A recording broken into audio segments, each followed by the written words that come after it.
औज़ुबिल्लाहिमिनश्शैतानिर्रजीम बिस्मिल्लाहिर्रहमानिर्रहीम। प्यारे बच्चों, अस्सलाम वालेकुम वरहमतुल्लाहि वबरकातुहू। आज मैं एक बार फिर आपके सामने हाज़िर हूँ। आज हम तीसरी जमात की इस क्लास में EVS के मज़मून में जो सबक हम पढ़ रहे हैं उसका नाम है वाटर ओ वाटर। तो इसका हमने खुलासा भी किया है और कुछ सवालात भी किए हैं। तो कल भी हमने इसके 2-3 सवालों के जवाबात लिखे हैं। तो आज भी इसका सिलसिला जारी रहेगा। जो बाकी सवालात यहाँ पे दिए हुए हैं उनके जवाबात हम लिखने की कोशिश करेंगे। तो बच्चों, आपसे गुजारिश है कि आप अपनी किताबें खोलें और सफ़ा नंबर 17 को देखिए जहाँ पर ये सवालात मौजूद हैं। तो जो हमारे लिए आज का जो पहला सवाल है वो ये है कि name any 4 activities which you can do without water. यानी आपको उन 4 कामों के नाम बताने हैं जो आप पानी के बगैर कर सकते हैं, पानी के बगैर कर सकते हैं। तो वो कौन से 4 एक्टिविटीज़ हैं जो आप पानी के बगैर कर सकते हैं। तो इनमें अगर हम लिखेंगे तो वो हमें प्लेइंग, यानी प्लेइंग हम पानी के बगैर कर सकते हैं, इसके लिए पानी की ज़रूरत नहीं पड़ती है। तो ये एक एक्टिविटी है। तो जो दूसरी एक्टिविटी है वो हम लिखेंगे यहाँ पे डांसिंग। क्या लिखेंगे? वो यहाँ पे हम लिखेंगे डांसिंग। तो डांसिंग के लिए भी हमें पानी की ज़रूरत नहीं पड़ती है। इसके बाद हम यहाँ पे लिखेंगे वॉकिंग। जब हम चलते हैं तो चलने के लिए भी हमें पानी की ज़रूरत नहीं पड़ती है। तो हो गए 3। तो इसके बाद जो यहाँ पे है वो हम लिखेंगे स्पीकिंग, यानी हम बोलते हैं। जब बोलते हैं तो बोलने के लिए भी हमें पानी की ज़रूरत नहीं पड़ती है। तो बच्चों, इस तरीके से हमने वो 4 एक्टिविटीज़ यहाँ पे लिखी है जो पानी के बगैर हम कर सकते हैं। वो क्या है? एक तो प्लेइंग है, डांसिंग है, वॉकिंग है, तो स्पीकिंग है। तो इसके बाद यहाँ पे दिया हुआ है क्या है? वो ये है कि you can not do without water. यानी सेम क्वेश्चन है, लेकिन यहाँ पे हमें ये बताना है कि पानी के बगैर जो आप नहीं कर सकते, पानी के बगैर जो आप नहीं कर सकते। ऊपर था कि आप पानी के बगैर जो आप कर सकते हैं वो लिखो, लेकिन यहाँ पे लिखना है कि जो पानी के बगैर नहीं कर सकते, तो वो एक्टिविटी हमें यहाँ पे लिखनी है। यानी उस काम में पानी की ज़रूरत लाजमी होनी चाहिए। तो मिसाल के तौर पर हम यहाँ पे लिखेंगे कुकिंग फूड। यानी जब हम खाना बनाते हैं घर में, जब हम खाना बनाते हैं तो खाना बनाते वक्त उसमें से लाजमी तौर पर पानी भी लगाना होता है। तो पानी के बगैर हम कुकिंग नहीं कर सकते हैं, खाना नहीं बना सकते।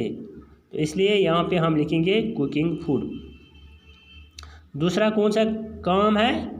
वो है मेकिंग टी।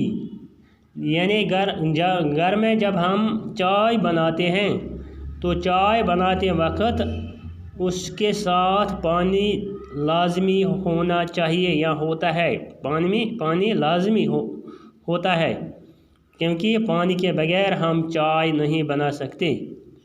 इसी तरीके से तीसरी जो एक्टिविटी है वो ये है जो हम पानी के बगैर नहीं कर सकते, वो है बाथिंग, नहाना। यानी जब हमें नहाना हो तो पानी लाजमी होना चाहिए, तो पानी के बगैर हम नहीं नहा सकते। तो इसके बाद जो चौथी एक्टिविटी है वो है वॉशिंग क्लोथ्स। जब हम घर में कपड़े धोते हैं तो कपड़े धोने के लिए पानी ज़रूरी है, पानी ज़रूरी है। इस तरीके से हमने ये 4 एक्टिविटीज़ यहाँ पे लिखी है जो हम पानी के बगैर यानी without water we can not do these activities. These are cooking food, making tea, bathing, washing clothes. These are the 4 activities which we cannot do without water. The third one is water more or less. Water more or less. Arrange the following on the basis of the amount of water that is needed for each of the activities. Begin with the activity that needs the most water.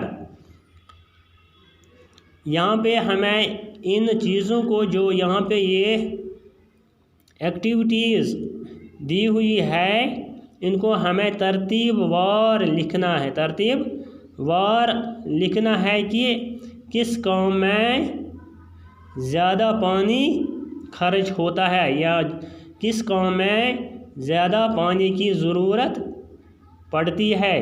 तो जो वो ये काम यहाँ पे दिए हुए हैं उनमें से एक to bath, to drink, to clean the house, to water the fields, to knead the dough, ये एक्टिविटीज़ यहाँ पे दी हुई है। तो हमें इनमें से ढूंढना है सबसे ज़्यादा पानी किस एक्टिविटी को लगता है उनमें से। यानी जब हम इन पर नज़र डालते हैं तो इनमें से टू वाटर द फील्ड्स, जब हम अपने खेतों को पानी देते हैं तो इसमें बहुत ज़्यादा पानी लगता है, बहुत ज़्यादा पानी लगता है। इस तरीके से ये नंबर 1 पे आएगा, टू वाटर द फील्ड्स। तो टू वाटर द फील्ड्स।